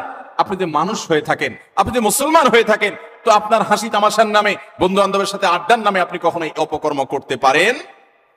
নবী করিম সাল্লাল্লাহু আলাইহি সাল্লাম বলেছেন, আবু দাউদে বর্ণিত হয়েছে, কোন মানুষ সে যদি আরেকজনকে অপমান করে এমন একটা জায়গায় যেখানে ওই লোকটা অপমান থেকে বাঁচার চেষ্টা করছে, সে চায় কেউ তার জন্য সাহায্যের হাত বাড়িয়ে দেখ, সেখানে আপনি তাকে আরো অপমান করলেন, তাহলে আপনি নিশ্চিত জেনে রাখেন, লিখে রাখেন, আপনার জীবনে এরকম পরিস্থিতি আসবে যে আপনি কোন পরিস্থিতিতে মানুষের সাহায্যের জন্য আপনি হাত বাড়াবেন, কিন্তু সাহায্য পাবেন না, পাবেন অপমান। কারণ মানুষকে অপমান করলে তার শাস্তি আল্লাহ তাআলা দুনিয়াতে নগদ দিয়ে থাকে। আল্লাহ তাআলা এই অপরাধ থেকে, এই গুনাহ থেকে আমাদেরকে বেঁচে থাকার তৌফিক দান করুন। ভাইরা আমার, ভালো মুসলমান হওয়ার জন্য ভালো মানুষ হতে হবে। আপনি কয়েক বন্ধু মিলে একসাথে হাসি ফুর্তি করতে পারেন, আনন্দ তামাশা করতে পারেন, খেলাধুলা করতে পারেন, ক্রীড়া কৌতুক করতে পারেন, শরিয়ার সীমানায় থেকে আপনি সেটা করতে গিয়ে কাউকে নিয়ে আপনি হাসাহাসি করতে পারেন। একটা মেয়ে হাঁটে হেঁটে যাচ্ছে, আপনি দেখে ওই মেয়েটাকে শুনিয়ে শুনিয়ে এমন কথা বললেন যে কথা শুনে মেয়েটার মানসিকভাবে আঘাতপ্রাপ্ত হচ্ছে, আপনি তাকে অপদস্থ করছেন, নোংরা কথা বলছেন। যুবকদের মধ্যে এই রোগ আছে না নাই? জনে জনে ঘরে ঘরে আজকে এই রোগ ভরে গেছে। ভাইরা আমার, আল্লাহ আপনাকে বিবেক দিয়েছেন, আপনি আনন্দ অবশ্যই করতে পারেন, আপনি অবশ্যই কৌতুক করবেন, আপনি অবশ্যই ক্রীড়া করবেন, আপনি অবশ্যই রসিকতা করবেন, বন্ধুদের সাথে মজা করবেন, কিন্তু আপনার মজা আরেকটা মানুষের কষ্টের কারণ, আপনার মজা আরেকটা মানুষের অপমানের কারণ হতে পারে না। আপনার বিবেককে জিজ্ঞাসা করুন, কোন পশু এত নিচে নামে না। আল্লাহ তাআলা আমাদের যুবকদেরকে সঠিক এবং সুন্দর পথে চলার তৌফিক দান করুন। মনে রাখবেন, এই সমস্ত অপকর্মের একটা শাস্তি তো আপনাকে নগদে পেতেই হবে, সেটা হলো অপরাধ বোধের অদৃশ্য দাহন। অনেক লোক আছে দেখবেন, বৃদ্ধ বয়সে এসে হাজী সাহেব, গাজী সাহেব, দাড়িয়ালা, হযরতজি ইত্যাদি সেজে যায়, কিন্তু উনি জানেন উনি যৌবন বয়সে বহু মেয়েকে উত্ত্যক্ত করেছে, বহু ছেলের গায়ে হাত তুলেছে, বন্ধু বান্ধব মিলে বহু অন্যায় করেছে, বহুত আকাম কুকাম করেছে। এই সমস্ত আকাম কুকামের কথা যখন মনে হয়, তখন অপরাধ বোধের একটা জ্বালা আছে ভেতরে, সে নিজেকে নিজে জানে যে আমি কত খারাপ ছিলাম, এই যন্ত্রণায় সে ভুগতে থাকে। আর যারা যৌবনকালে এই সমস্ত অন্যায় এবং পাপাচার থেকে বেঁচে থেকে তাদের যৌবনকে পরিচ্ছন্ন করে, পড়াশোনা করে, কেরিয়ার গড়ে তোলে, সামাজিক কর্মকাণ্ড করে, বন্ধু বান্ধব মিলে ক্রীড়া কৌতুক করে, শরিয়ার সীমানার মধ্যে থেকে কারোর প্রতি অবিচার অন্যায় করে না, তাদের এই জীবনের সবচেয়ে নগদ আল্লাহ তাআলার পক্ষ থেকে যে পুরস্কার আছে, তাহলে মানসিকভাবে সে ফিল করে যে আমি অন্যায় করি নাই, আমি অবিচার করি নাই, আমি যৌবন বয়সে ভালো কিছু কাজ করতে পেরেছি। আল্লাহ আমাদেরকে যৌবনকালে ভালো কোনো কাজ করার তৌফিক দান করুন। আমরা এই সমস্ত অনাচার থেকে বেঁচে থাকবো তো ইনশাআল্লাহ। আজকাল যুবকদেরকে দেখবেন, প্রায় সময় দেখবেন রোস্টিং ভিডিও বানায়। ভিডিওর নাম কি? Roasting video. রোস্টিং ভিডিও মানে কি? একজনকে রোস্ট করে। এতদিন আমরা শুনছি মুরগি রোস্ট করে, এখন পোলাপান কি রোস্ট করে? মানুষ রোস্ট করে। একটা মানুষের হয়তো কোনো ভুল হয়েছে, তার ভুল হলে অবশ্যই তার সমালোচনা হতে পারে, যৌক্তিক সমালোচনা হতে পারে, ভুল সংশোধন হতে পারে, ভুল শুধরানো হতে পারে, কিন্তু ভিডিও বানায়া তার চরিত্র হনন, তার ব্যক্তিগত বিষয় এসে তুলে এনে তাকে একেবারে মুরগিরে যেরকম রোস্ট করে, তার গোষ্ঠী উদ্ধার করার নাম হলো রোস্টিং ভিডিও। আমরা কোন সভ্যতায় বসবাস করছি? যুবকদের কাছে এই জিনিসগুলো খুব এনজয় করার মতো বিষয়, এগুলো দেখে আমরা অনেকে খুব হাসি আমরা খুব আনন্দ পাই, খুব মজা পাই, আমাদের রুচি নষ্ট হয়ে গেছে। ভাইরা আমার, একজন মানুষ আরেকজন মানুষকে নিয়ে চরম অপমানকর কোনো কাজ কখনো করা, এটা কখনো সভ্য মানুষের কাজ এটা কখনো মুসলমানের কাজ হতে পারে। আল্লাহ তাআলা আমাকে আপনাকে এরকম সচেতন দায়িত্বশীল মুসলমান হওয়ার তৌফিক দান করুন। আমরা কোনো মানুষকে অপমান করব, আমরা কোনো মানুষকে কষ্ট দেব। আজ অনেক যুবক আছে বাবার বয়সী একজন মানুষের সাথে পর্যন্ত বেয়াদবের মতো আচরণ করে। রিকশাওয়ালা হতে পারে, তিনি রিকশা চালক, কিন্তু আপনার বাবার বয়সী, আপনার বড় ভাইয়ের বয়সী, আপনার চাইতে অন্তত আলটিমেট কমপক্ষে বড়, অ্যাটলিস্ট আপনার চাইতে সে সিনিয়র, কিন্তু দেখা যায় তার সাথে পর্যন্ত তুচ্ছ-তাচ্ছিল্য করে, তুই তোকারি করে, যা তা বলে আমাদের যুবকরা আজকাল অনেকে, আমি সবার কথা বলছি, অনেক যুবকরা আজকাল এমন আচরণ করে। আল্লাহ রাব্বুল আলামিন এই সমস্ত উদ্ভ্রান্তের জীবন, এই সমস্ত উচ্ছৃঙ্খলতার জীবন পরিহার করে আমাদেরকে সুন্দর জীবন যাপন করার তৌফিক দান করুন। ভাইরা আমার, একটা সুস্থ বিবেক অনেক বড় নেয়ামত, যে বিবেকের রাডারে ধরা পড়বে যে এটা অন্যায়, এটা ন্যায়। আমার কোনো বন্ধু একটা অপকর্ম করছে, আমি বুঝতে পারলাম আমার রাডারে ধরা পড়েছে এটা অন্যায়, আমি প্রতিবাদ করব, ওই বন্ধুকে প্রয়োজনে ত্যাগ করব, আমি একজন ভালো বন্ধু গ্রহণ করব। চেষ্টা করা যাবে না ইনশাআল্লাহ? যৌবনকাল বারবার আসবে না ভাইরা।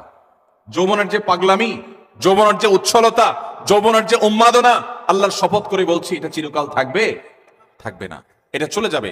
কি করেছেন সে জিনিসটা কিন্তু ঠিকই থেকে যাবে, আপনার কর্মটা ঠিকই থেকে যাবে। যৌবনের এই সময়টা চলে যাবে, কিন্তু যৌবনকালে যা যা করেছেন এই সবগুলো আপনার আমলনামা যেমন লেখা থাকবে, আপনার স্মৃতিতেও থাকবে। আমলনামার কারণে আপনার আখিরাতে শাস্তি হবে, আর স্মৃতিতে থাকার কারণে আপনার পরবর্তী বয়সে আপনাকে অপরাধবোধের অদৃশ্য দাহনে আপনাকে জ্বালাতে থাকবে, অস্থিরতা আপনার মধ্যে কাজ করতে থাকবে। অতএব যৌবনকালে এবং যে কোনো বয়সে আমরা কোনো মানুষকে অপমান অপদস্থ করব। কোনো মানুষ বিপদে পড়েছে, হয়ে গেছে তার দ্বারা একটা কোনো সমস্যা, আপনি চান্স পেয়ে এবার তার 14 গোষ্ঠী উদ্ধার করা শুরু করলেন না ভাই, এই সময় হাত বাড়িয়ে দেন, পারলে তাকে সাহায্য করেন। আল্লাহ রাব্বুল আলামিন আপনার কোনো বিপদে এরকম মানুষ দিয়ে দিবেন যে মানুষ আপনার হাত ধরে আপনাকে উদ্ধার করবে। চেষ্টা করবো না ইনশাআল্লাহ?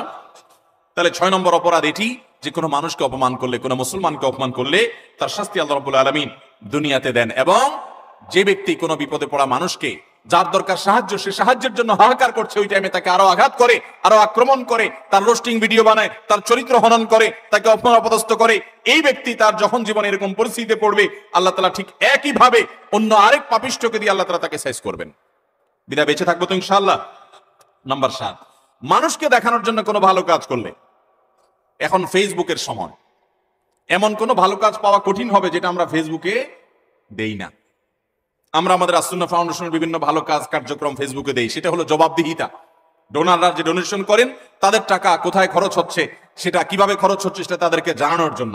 ব্যক্তিগত দান, ব্যক্তিগত ভালো কাজ, এটাকে একজন ইমানদার যথাসম্ভব লুকাবার চেষ্টা করবে। হ্যাঁ, অন্যকে উৎসাহিত করবার জন্য দান কখনো প্রকাশ্যও দেওয়া যেতে পারে, প্রশংসনীয় হতে পারে, কিন্তু আজকাল দেখবেন যে যুবকদের দোষ দিয়ে লাভ কি? অনেক মধ্যবয়স্ক মানুষও আছে, দেখা যায় কোন গরিব মানুষকে হয়তো একটা কলা দান করছে, কলা ত্রাণ হিসাবে, ওই কলা দেখা যায় 6 জন 7 জন মিলে ধরে রাখছে, বোঝার কোনো উপায় নাই কি গরিবকে দিচ্ছে না গরিবে তাদেরকে দিচ্ছে। এই চিত্র আমাদের সমাজে আছে না নাই? সামান্য কয়টা মুড়ি দিচ্ছে, সামান্য একটা কিছু দিচ্ছে, তো এতজন মিলে দিচ্ছে, এটা দেখে বোঝার উপায় নাই যে গরিব মানুষটা দিচ্ছে না এরা গরিব মানুষকে দিচ্ছে। এই সমস্ত তামাশা আমাদের সমাজে হয় কি হয় না বলেন? কদিন আগে একটা ভিডিও ভাইরাল হয়েছে যে এক লোক দোয়া করবে, তো একটা ছেলেকে মোবাইল দিয়া ভিডিও করতে লাগাই দিছে, ওইটা আবার আরেকজন ভিডিও করে ফেলছে। এবার সে হাত তুলে কাঁদতেছে, কান্দা শেষ, মোবাইল অফ করে ভিডিও ফেসবুকে ছেড়ে দিস। ভাইরা আমার, ওমরা করতে গেলে, কোন একটা ভালো কাজ করতে গেলে সেলফি সেলফি সেলফি ছাড়া কিচ্ছু। একটা হুজুর দেখছে দোয়া নিবে, হুজুর কাছ থেকে কিছু শিখবে, এখন এসব নাই, হুজুর দাঁড়ান একটা সেলফি নেই। এই রোগ আমাদেরকে প্রচন্ড আকারে ধরছে কি ধরে নাই? একটা হলো স্মৃতি রাখলাম, উৎসাহিত অনুপ্রাণিত হলাম, সেটা ভিন্ন বিষয়। বেশিরভাগ ধান্দাই হলো ফেসবুকে একটা পোস্ট দেবো, মানুষ বলবে ওরে বাপরে বাপ, তুই এই লোক পাইলি কোত্থেকে, মাশাআল্লাহ মারহাবা, কিছু লাইক কমেন্টের বিজনেস হবে। আমাদের মানুষকে দেখাবার প্রবণতা এখন এমন ভাবে হয়ে গেছে যে আমরা এমন কোনো কাজ করি না যেটার ফিডব্যাক দুনিয়াতে আশা করি না, অথচ আল্লাহ তাআলার নেককার বান্দা তারা, যারা কোনো ভালো কাজ করে তার বিনিময় আশা করবে কার কাছে? আল্লাহর কাছে। আল্লাহ তাআলা আমাদেরকে সেরকম নিষ্ঠাবান মানুষ হওয়ার তৌফিক দান করুন। নবী আলাইহিস সালাম বলেছেন মুসনাদ আহমদের হাদিসে, মান সাম্মা আন-নাস বিআমালিহি সাম্মা আল্লাহু বিহি, যে ব্যক্তি কোনো ভালো কাজ করে গল্প দিয়ে বেড়াবে শুধুমাত্র মানুষের কাছে, লোক শোনানো, লোক দেখানো কাজ করবে, আল্লাহ রাব্বুল আলামিন ওই ব্যক্তিকে এই কাজের প্রায়শ্চিত্ত দুনিয়াতেই দিবেন এবং তার শাস্তি দুনিয়াতেই হবে। আল্লাহ তাআলা আমাদেরকে এই লৌকিকতা, মানুষকে দেখাবার জন্য ভালো কাজ করার এই বদ অভ্যাস পরিহার করার তৌফিক দান করুন। নাম্বার 8, যদি কেউ নেয়ামতের নাশুকরি করে, আল্লাহ কোন নেয়ামত দিয়েছেন সেটার নাশুকরি করেছে, এই ব্যক্তিকে আল্লাহ তাআলা নগদ শাস্তি দিবেন। সূরা নাহল 128 নম্বর আয়াতে আল্লাহ তাআলা বলেছেন, ওয়াদারাবাল্লাহু মাসালান কারিয়াতান কানাত আমিনাতান মুতমাইন্নাহ, একটা জনপদের মানুষ, তারা নিরাপদে ছিল, সুখে শান্তিতে ছিল, আল্লাহ তাআলা তাদেরকে নিরাপদে রেখেছেন, ভালো রেখেছেন। ইয়াতিহা রিজকুহা মিন কুল্লি মাকান, প্রত্যেকটা জায়গা থেকে আল্লাহর পক্ষ থেকে রিজিক আসতো। ফাকাফারাত বিআনআমিল্লাহ, তারা আল্লাহর নিয়ামতকে অস্বীকার করে বলেছে, নাশুকরি করেছে। ফাযাকাহাল্লাহু লিবাসাল জুই ওয়াল খাউফি বিমা কানু ইয়াসনাউন, তাদের এই নাশুকরির কারণে আল্লাহ তাআলা তাদেরকে আল্লাহ রাব্বুল আলামিন দুর্ভিক্ষ, অভাব অনটন, আশঙ্কা এবং ভয়ের শাস্তি দুনিয়াতে দিয়েছেন, আখিরাতে তো বটে। অনেক মানুষ আছে দেখবেন নাশুকরি করে, আপনি অনেক উপকার করেছেন, বলবে না আমি কিছুই তো পাই নাই, আমি নিজে নিজে করেছি। এই নাশুকর ঠিকই এক সময় বিপর্যস্ত হবে এবং বিপদগ্রস্ত হবে, এবং যেই নিয়ামত পেয়ে সে নাশুকরি করেছে, এই নিয়ামত আল্লাহ তার কাছ থেকে ছিনিয়ে নিবেন, আজ হোক আর 2 দিন পরে হোক। বিধায় এই ধরনের গুনাহ থেকে আমরা বেঁচে থাকবো তো ইনশাআল্লাহ। অনেক মানুষ আছে দেখবেন আল্লাহর শুকর খুব আদায় করে, মানুষের শুকর আদায় করে না, আছে না নাই? অনেক লোক আছে ঢাকা শহরে আসার সময় লঞ্চের ভাড়া, বাসের ভাড়াটাও ছিল না, ঝুলে ঝুলে চলে আসছে। এরপর আল্লাহ তাআলা তাকে এমন সম্পদ দেওয়া দিচ্ছেন, যেভাবেই হোক সে এমন সম্পদ কামাইছে, 2-4টা বাড়ির মালিক হয়ে গেছে, আছে না না? এরকম অনেক মানুষ। কিন্তু ঘন ঘন দেখবেন আল্লাহর শুকর আদায় করে যে আল্লাহ আমাকে সব দিছে। ঠিক আছে, আল্লাহই তো দিছে, কিন্তু আল্লাহর কিছু বান্দাদের ভূমিকা ছিল কি ছিল না, তাদের নাম মুখে নিতে রাজি না, নিলে তো ছোট হয়ে যাবে, আছে না না? এরকম চরিত্রের মানুষ। কোন অর্জন হলে সব ক্রেডিট আল্লাহরে দেয়, এটা ভালো, কিন্তু আল্লাহকে শুধু দিলে হবে না। কোন বান্দা যদি আপনাকে উপকার করে, আপনাকে এই পর্যন্ত আসতে সহযোগিতা করে, তো তার কৃতজ্ঞতাও আপনাকে আদায় করতে। নবী আলাইহিস সালাম বলেছেন, মাল্লাম ইয়াশকুরিন নাস লাম ইয়াশকুরিল্লাহ, যে মানুষের কৃতজ্ঞতা আদায় করে না, অকৃতজ্ঞ হয়, সে আল্লাহর প্রতি অকৃতজ্ঞ, সে আল্লাহর কৃতজ্ঞতা আদায় করার কোনো মূল্য হতে। বিধায় মানুষের কৃতজ্ঞতা আদায় করবো তো ইনশাআল্লাহ। যে যতটুকু আমার উপকার করেছে, যার দ্বারা যতটুকু অর্জিত হয়েছে, এটাকে অকপটে স্বীকার করার মতো মানসিকতা থাকতে হবে। ইমানদার কখনো অকৃতজ্ঞ, নাশকর হতে পারে, এ নাশকরির শাস্তি আল্লাহ তাআলা দুনিয়াতে দিয়ে থাকেন। ঠিক একইভাবে 9 নম্বরের যে অপরাধ, তা হলো ব্যবসায় ফাঁকি দেওয়া। এমন ব্যবসায়ী এখন পাওয়া সোনার হরিণ হয়ে গেছে, যেই ব্যবসায়ী সত্য কথা বলে, 2 নম্বরই কথা বলে না, চিটারি বাটপারি করে না। আপনি ঢাকা শহরের কোন দোকানে, কোন মার্কেটে যাবেন, আল্লাহর কিছু নেককার বান্দা আছে সেটা হাতে গোনা, বেশিরভাগ দোকানে যাবেন 100 টাকা কেনা ভাই, আল্লাহর কিরা, রাসূলের কিরা ভাই, যদিও রাসূলের কিরা হয় না, শিরক, এরকম নানা কিরা বলে, নানা কসম করে বলবে 100 টাকা কিনা, এরপরে মুলামুলি করার পর দেখা যায় 50 টাকা দিয়ে দিস, আছে না নাই? গতকালকে চট্টগ্রামের মাহফিলে একজন একটা প্রশ্ন লিখে দিস, বলে ভাই দোকানে মিথ্যা কথা বলতে বলতে অনেক সময় দেখা যায় একটা কাস্টমারের সাথে সত্য বলবো নিয়ত করছি, তবুও মুখ দিয়ে মিথ্যাটাই চলে আসে। নিজের বউ দোকানে গেছে, যা জিজ্ঞেস করছে তোমার এটা কত কিনা পড়ছে, ওইটাও বলে আল্লাহর কিরা এত টাকা, মিথ্যা কথা। পরে বলে ও সরি থুকু, তুমি তো কাস্টমার না, ঘরের বউ। মিথ্যা বলতে বলতে অনেক দোকানদার আছে এটা বিল্ট ইন হয়ে গেছে, অভ্যাসটা এমন হয়ে গেছে, এটা তার শরীরের, এটা তার অঙ্গের, এটা তার অস্তিত্বের সাথে মিশে গেছে। ঠিক না ঠিক ভাইরা আমার? কয় টাকা কামাই করবে মিথ্যা কথা বলে? মিথ্যা কথা বলে যে টাকা কামাই করবেন, এগুলো দুনিয়া থেকে নিয়ে যেতে পারবেন? কাফনের কাপড়ের পকেট আছে? পকেটও নাই, নিয়ে যেতেও পারবেন? যাদের জন্য মিথ্যা কথা বলছেন, ছেলে সন্তান, স্ত্রী, পরিবারের লোকজন, আপনি দুনিয়া থেকে যাওয়ার পর কিয়ামতের ময়দানে যখন ফেরেশতারা মুগুর দেওয়ার জন্য ধরবে, যখন শাস্তি শুরু হওয়ার পরিকল্পনা হবে, তখন আপনার ছেলে মেয়েরা যায় বলবে আল্লাহ আমার আব্বাকে কিছু বলিয়েন না, উনি যত 2 নম্বরে চিটারি বাটপারি করে ঢাকা শহরে বাড়ি গাড়ি করছে, এগুলো সব আমাদের জন্য করছে, ওনার একার জন্য করে নাই, অতএব শাস্তি আমাদেরকে দেন, ওনাকে ছেড়ে দেন, বলবে?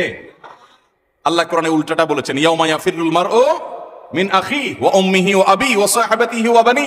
সেদিন মানুষ বাপকে দেখে সন্তান আরেক দিকে পালাবে, যে বাপ দেখা হলে যদি আমাকে আটকায়, যে তোদের জন্য অনেক কিছু করছি, আজকে আমি ফাঁসে গেছি। স্বামীকে দেখে স্ত্রী, স্ত্রী দেখে স্বামী পালাবে, বন্ধুকে দেখে বন্ধু পালাবে। লিকুল্লি ইমরিন মিনহুম ইয়াউমা ইদিন শানু ইউগনি, সবাই ইয়া নাফসি করতে থাকবে। ভাইরা আমার, আল্লাহর জমিনে তার চাইতে বড় নির্বোধ কে হতে পারে, যে চুরি করে যাদের জন্য, ওই লোকগুলো তার চুরির কোনো দায় বহন করবে, আরাম করে ভোগ করবে ছেলে মেয়েরা, অথচ আপনি তার পাপের প্রায়শ্চিত্ত ভোগ করবেন। তাহলে আপনি কেন দোকানদারি করতে গিয়ে কাস্টমার সাথে মিথ্যা কথা বলবেন? আপনি সত্য কথা বলেন, কেনা বেচা আপনার কম হবে, ব্যবসা একটু কম হবে, আয় ইনকাম একটু কম হবে। মনে রাখবেন, এর বিনিময়ে শান্তিটা আল্লাহ তাআলা দুনিয়াতেও দিবেন, আখিরাতেও দিবেন। চেষ্টা করবো তো ইনশাআল্লাহ। ভাইরা আমার, ওজনে কম দেওয়া, দোকানদারি, ব্যবসা বাণিজ্যের মধ্যে মিথ্যা, প্রতারণা, আজ গোটা দুনিয়া দাঁড়িয়ে আছে মিথ্যার উপরে। সারা ঢাকা শহরের যত বিজনেস আছে, ম্যাক্সিমাম বিজনেসই দেখবেন, বিশেষ করে খুচরা পর্যায়ে ম্যাক্সিমাম বিজনেস দাঁড়িয়ে আছে মিথ্যার উপরে। ফল দোকানে যাবেন, উপর দিয়ে সব সুন্দর করে সাদা রাখছে, বড় বড় গুলা, নিচ দিয়ে সব ছোট ছোট গুড়া গুড়া আছে না নাই? পোকা কাগুলো সব সরা রাখছে, উপর দিয়ে ভালোগুলো দিয়ে রাখছে। নবী করিম সাল্লাল্লাহু আলাইহি ওয়াসাল্লাম একবার বাজারে গেলেন, গিয়ে দেখলেন যে এক লোক গমের স্তূপ নিয়ে বসে আছে, গম বিক্রি করছে। নবী করিম সাল্লাল্লাহু আলাইহি ওয়াসাল্লাম ফিল্ড ভিজিটে গেলেন, সরাসরি মদিনা রাষ্ট্রনায়ক তিনি গিয়ে সোজা হাত ঢুকিয়ে দিলেন গমের ভিতরে, স্তূপের ভিতরে। সন্দেহ হলো তার, দেখলেন যে ভিতরে সব ভিজা গম, এটা ওজনে ভারী হবে আর শুকনাগুলো ওজনে কম হবে, পরিমাণে বেশি হবে সেখানে, তো ভিজাটার দাম কম হবে। ভদ্রলোক ভিজাগুলো নিচে, উপরে দিয়ে শুকনাগুলো দিয়ে বিক্রি করছে। নবী করিম সাল্লাল্লাহু আলাইহি ওয়াসাল্লাম বললেন, এই চিটারি কেন করলে তুমি তো একই দামে বিক্রি করছো, অথচ তোমার ভেতরে ভিজা গম। তখন তিনি বললেন, হে আল্লাহ রাসূল, বৃষ্টিতে ভিজে গেছে, আমি কি করবো, এই জন্য উপরে দিয়ে এগুলো দিয়ে দিচ্ছি। নবী সাল্লাল্লাহু আলাইহি ওয়াসাল্লাম, না, তুমি ভিজাগুলো আলাদা বিক্রি করবে, শুকনাগুলো আলাদা বিক্রি করবে, ভিজাগুলোর এক দাম হবে, শুকনাগুলোর আরেক দাম হবে। তুমি কেন এই বাটপারি এবং চিটারি করলে? মান গাসসা ফালাইসা মিন্না, মনে রাখবে যে মানুষকে প্রতারণা করে ব্যবসা বাণিজ্যে সে আমার উম্মত হতে পারে। আমরা প্রায় সময় যখন দেখি টেলিভিশনের স্ক্রিনে বা পত্রিকার পাতায়, দাড়ি পাকা বুড়ো মানুষ, সুন্দর চাচা বাপ চাচার মতো দেখতে, নুরানি চেহারা, মাথায় টুপি আছে, কপালে সেজদা দিতে দাগও আছে, কিন্তু উনি ধরা পড়েছে কিসে? 2 নম্বর মাল বিক্রি করতে গিয়ে। হয় কি হয় না এগুলা? আমাদের অনেক মুসলমান মনে করে ইসলাম হলো নামাজ রোজার নাম। শুধুমাত্র ভাইরা আমার, ইসলাম নামাজ রোজার নাম যেমন, ঠিক এমনি ভাবে আমার লেনদেন, কায় কারবার, বেচা কিনা, ব্যবসা বাণিজ্য, সেখানেও সততার পরিচয় দেওয়া। অনেকে বলে, ভাই এরকম সততার পরিচয় দিতে গেলে আজকাল আর ভাত জুটবে না। ভাত জোটার দরকার নাই, চিড়া জোটক। ইমানদার কখনো নীতিতে ছাড় দিতে পারে। সততার সাথে চলবো তো ইনশাআল্লাহ। শুআয়ব আলাইহিস সালামের জাতি, তারা ব্যবসা বাণিজ্যে এরকম 2 নম্বরই করতো। আল্লাহর গজব তাদের উপরে নাজিল হয়েছে। এই উম্মত কিয়ামতের আগ পর্যন্ত আল্লাহর গণগজব আসবে না, ধ্বংস করবে না। নবী সাল্লাল্লাহু আলাইহি ওয়াসাল্লাম দোয়া করে গেছেন যেন এটা না আসে। কিন্তু এইরকম পাপের পাপিষ্ঠ অপরাধী খারাপ ব্যবসায়ী, তাদেরকে আল্লাহ দুনিয়াতে নগদ শাস্তি দিবেন। অন্য কোন শাস্তি হোক আর না হোক, ওই যে ভেতরকার যে অদৃশ্য দাহন, জ্বালা, যন্ত্রণা, এটা আল্লাহ তাআলা দিবেন। অনেকে দেখবেন যে পারিবারিক ভাবে অশান্তির সাগরে হাবুডুবু খাচ্ছে, কিন্তু আপনি দেখবেন উপর দিয়ে গাড়ি বাড়াই, ফিটফাট বেট, চাকচিক্যময় জীবন। আল্লাহ তাআলা আমাদেরকে এই ধরনের অপরাধ থেকে বেঁচে থাকার তৌফিক দান করুন। নাম্বার 10, যে কোনো সাধারণ কুফরি, আল্লাহর প্রতি অবিশ্বাস, পাপাচার, এগুলোর কারণে আল্লাহ তাআলা দুনিয়াতে নগদ একটা শাস্তি দেন। মিনিমাম একটা শাস্তি হয়, সেটা হলো মানসিক অশান্তি এবং ডিপ্রেশন। আপনারা প্রায় দেখবেন গোটা পৃথিবীতে সবচেয়ে বেশি আত্মহত্যা করে তারা যারা কোনো ধর্মে বিশ্বাসী না। সবচেয়ে বেশি আত্মহত্যা করে যারা কোনো ধর্মে বিশ্বাসী।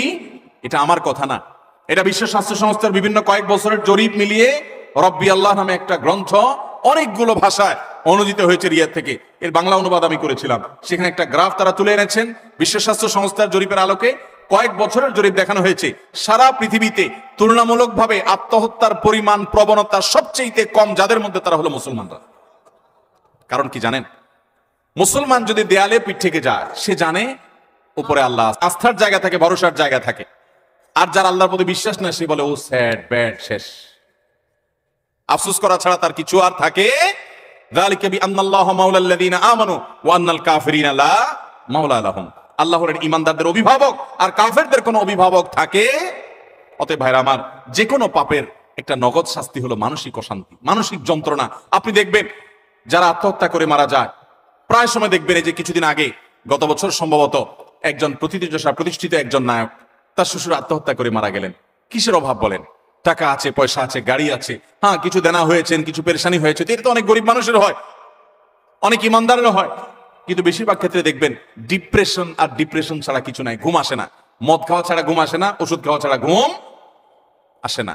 অথচ ভোগের যত উপকরণ সব তার হাতের কাছে আছে, মদের বোতলও তার কাছে আছে, নর্তকীও তার সামনে আছে, অন্যায়, পাপাচার এবং উচ্ছলতা এটা করার যত মাধ্যম আছে সব তার হাতের কাছে আছে, কিন্তু শান্তি জিনিসটা নাই, মানসিক শান্তি জিনিসটা।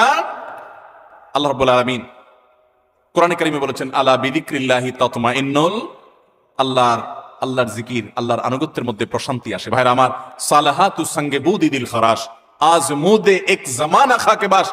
পাপ বহুত করেছেন, পাপে মজা আছে আমি জানি। জিনা করেছেন, মাদকের দিকে হাত বাড়িয়েছেন, অন্যায় অনাচার করেছেন, অবৈধ পথে কামাই করেছেন, অনেক টাকা পয়সা করেছেন, কিছু স্বাদ পেয়েছেন আমি জানি। আজ মোদে এক জামানা খাকে বাস। আসুন এবার একটু ভিন্ন স্বাদ আস্বাদন করি। আল্লাহর বাধ্যগত হয়ে, আল্লাহর নাফরমানি ছেড়ে দিয়ে আল্লাহর গোলামের জীবন কিছুদিন পরীক্ষামূলক করে দেখেন।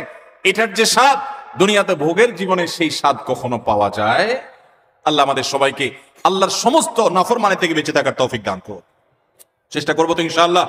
আমরা আবার এক নজরে বলছি 10টি অপরাধ যেগুলোর শাস্তি আল্লাহ তাআলা দুনিয়াতে নগদ দিয়ে থাকেন। নাম্বার 1, মা বাবার অবাধ্যতা, মা বাবার নাফরমানি, তাদের সাথে বেয়াদবি, দুনিয়াতে আল্লাহ নগদ শাস্তি দেন। নাম্বার 2, কারো প্রতি জুলুম অবিচার করলে ওই জালিমকে অপমান অপদস্থ করা, তাকে আল্লাহ তাআলা তার ভিতরে ত্রাসের সৃষ্টি করা, অশান্তির সাগরে ডুবানো, নগদ শাস্তি আল্লাহ তাআলা জালিমকে দেন কারো প্রতি জুলুম করলে। নাম্বার 3, আত্মীয়তার সম্পর্ক যদি কেউ ছিন্ন করে। নাম্বার 4, কেউ যদি মিথ্যা কথা বলে। নাম্বার 5, আমানত দেয় কিন্তু আমানতের খেয়ানত করে, এই ব্যক্তিগুলোর শাস্তি আল্লাহ তাআলা দুনিয়াতে দেন। নাম্বার 6, কাউকে অপমান করলেন, অপদস্থ করলেন, অসম্মান করলেন, কারোর ইজ্জত সম্মানে টানাটানি করলেন। আজকাল দেখা যায় ফেসবুকীয় প্রজন্ম, আমাদের ফেসবুক প্রজন্ম দেখা যায়, ইউটিউব প্রজন্ম, টুইটার প্রজন্ম এবং আপনার এই টিকটক প্রজন্ম মানুষকে নিয়ে যাহা তা করছে, এতে তার ইজ্জত যাচ্ছে, কার সম্মান যাচ্ছে, এগুলো দেখা দেখি নাই। ছবি, ব্যঙ্গ, বিকৃতি, তারপরে যে মানুষকে অপমান অপদস্থ করা, নামকে বিকৃত করা, কোন মুসলমানের খাস্তে হতে পারে না। সব ইসলামের নামে আমরা এগুলো করছি। এগুলো যে করবে আল্লাহ তাআলা তাকে দুনিয়াতে নগদ শাস্তি দিবেন, অপমান করবেন, অপদস্থের মুখোমুখি করবেন। নাম্বার 7, মানুষকে দেখাবার জন্য ভালো কাজ করা, মানুষের কাছ থেকে বাহবা কুড়ানোর জন্য, লাইক কমেন্ট কামানোর ধান্দায় ভালো কাজ করলে আল্লাহ তাআলাকে দুনিয়াতে নগদ শাস্তি দেয়। ভালো কাজ হবে আল্লাহকে খুশি করার জন্য, মানুষকে দেখানোর জন্য নয়। 9 নম্বর হলো, 8 নম্বর হলো, যদি কেউ আল্লাহ রাব্বুল আলামিনের কোন নেয়ামতকে অস্বীকার করে, নাশুকরি করে, অথবা কোনো মানুষের কৃতজ্ঞতা আদায় না করে, এই ব্যক্তিকে আল্লাহ তাআলা নগদ শাস্তি দেন, ওই নেয়ামতটা ছিনিয়ে নিয়ে যান। 9 নম্বর হলো, যদি কেউ ব্যবসা বাণিজ্যে 2 নাম্বারি করে, মিথ্যা কথা বলে, কাস্টমারের সাথে, ক্লায়েন্টের সাথে প্রতারণা করে, এই ব্যক্তিকে আল্লাহ তাআলা দুনিয়াতে আযাব তার জীবনে দিয়ে থাকেন। তার সংসারে হয় অশান্তি, না হলে তার কোন একটা দিক থেকে আল্লাহ রাব্বুল আলামিন ভয়ঙ্কর শাস্তির মুখোমুখি তাকে করে। নাম্বার 10, যেই কোনো আল্লাহর প্রতি অবাধ্যতা, আল্লাহর অবিশ্বাস, আল্লাহর নাফরমানি যারা করে, দুনিয়াতে আল্লাহ তাআলা ডিপ্রেশন, অশান্তি, কষ্ট এবং মানসিক যন্ত্রণা দিয়ে তাদেরকে শেষ করেন। তারা সুইসাইড সেন্টার খুলতে হয়, তাদের আত্মহত্যা করার জন্য জায়গা খুলতে হয়, তাদের জীবনের সুখ এবং শান্তি আল্লাহ তাআলা তুলে নিয়ে যান। আল্লাহ তাআলা আমাদের সবাইকে আল্লাহ রাব্বুল আলামিনের আনুগত্য পরিপূর্ণভাবে করার তৌফিক দান করুন। এই 10টি অপরাধ যেগুলোর শাস্তি দুনিয়াতে নগদ ভোগ করতে হয়, আল্লাহ তাআলা এগুলো থেকে আমাদের সবাইকে বেঁচে থাকার তৌফিক দান করেন। জাযাকুমুল্লাহু খাইরা ওয়া আখিরু দাওয়ানা আনিল হামদুলিল্লাহি রাব্বিল আলামিন।